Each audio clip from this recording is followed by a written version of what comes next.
अब तो कृपा करो सब संग। जब भजन में भी बैठते हो, जब जप में भी बैठते हो, भजन में भी बैठते हो, सेवा में भी जाते हो, तो भी यही बात कहकर जाओ, संत कृपा करें।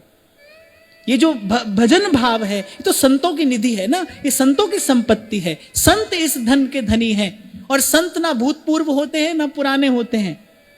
यहां हैं तो भी हैं, नहीं है तो भी यही है। सूक्ष्म जगत में संतों की चेतना सदा प्रकट रहती है, प्रत्यक्ष रहती है। आपकी श्रद्धा उसको सक्रिय कर सकती है। महाराज श्री ने कभी बहुत पहले एक बड़ी सुंदर बात कही थी, तब पूरी समझ में नहीं आई थी, अब समझ में आती है। ये जो कहा जा रहा है, ये केवल आप ही नहीं सुन रहे हो, ये भाव, ये शब्द इस अस्तित्व में रहेंगे, फिर कभी कोई आएगा जिसमें पात्रता योग्यता होगी, वो इससे कुछ ग्रहण कर लेगा। संत तो कहकर चले जाते हैं। मीरा, सूर, कबीर की बात हम आज कर रहे हैं कि नहीं कर रहे? उनके शब्द आज हमारे जीवन में प्रकाश कर रहे हैं कि नहीं कर रहे? उन्हीं के शब्दों से तो प्रकाश हो रहा है। ये अनंत को निवेदन की गई वस्तु है। ये इस काल में, इस सृष्टि में अनंत काल तक रहेगी। जब कोई आएगा योग्य पात्र, ये उसका कल्याण करेगी। ये जो आपके मेरे द्वारा जो भगवत गुण गाया जा रहा है, इसीलिए तुलसी बाबा कह रहे हैं, नाम जपत मंगल दिसि दसहु। संतों की चेतना तो सदा है।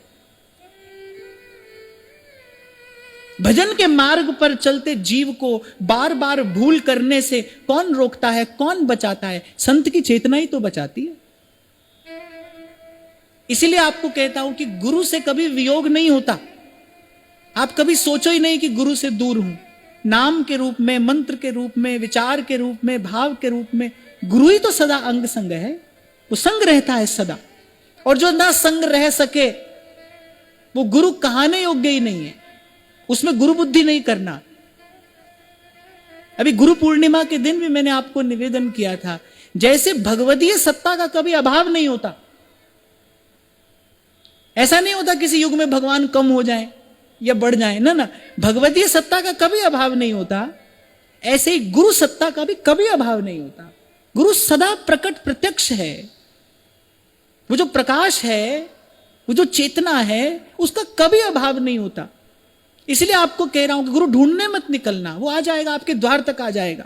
प्रतिकूल से प्रतिकूल परिस्थिति में भी आ जाएगा। वो विचार से, भाव से प्रवेश कर जाएगा आपके भीतर, और आपके अंतःकरण के सबसे निचले तल को स्पर्श करने की सामर्थ्य है उसमें। वो वहां जाकर आपको परिवर्तित कर देगा।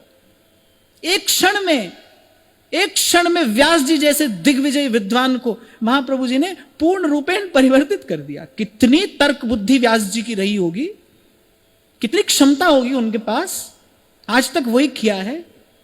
बहुत कुछ पूछना था, बहुत कुछ कहना सुनना था, कुछ नहीं किया। बस महाप्रभु जी ने कृपा दृष्टि से देखा। और यहां व्यास जी हो, और वहां दूसरा उदाहरण बिल्कुल विपरीत परिस्थिति में दूसरा उदाहरण नरवाहन जी का मिलता है। वो कुछ और हैं, पर उनके साथ भी यही घटना घटी। एक कृपा दृष्टि हुई। कमल कर जिन अभय दीने, कर्म बंधन सब। भक्ति हित जे शरण आए, द्वंद दोष जो सब घटे। और कमल कर जिन अभय दीने, कर्म बंधन सब कटे।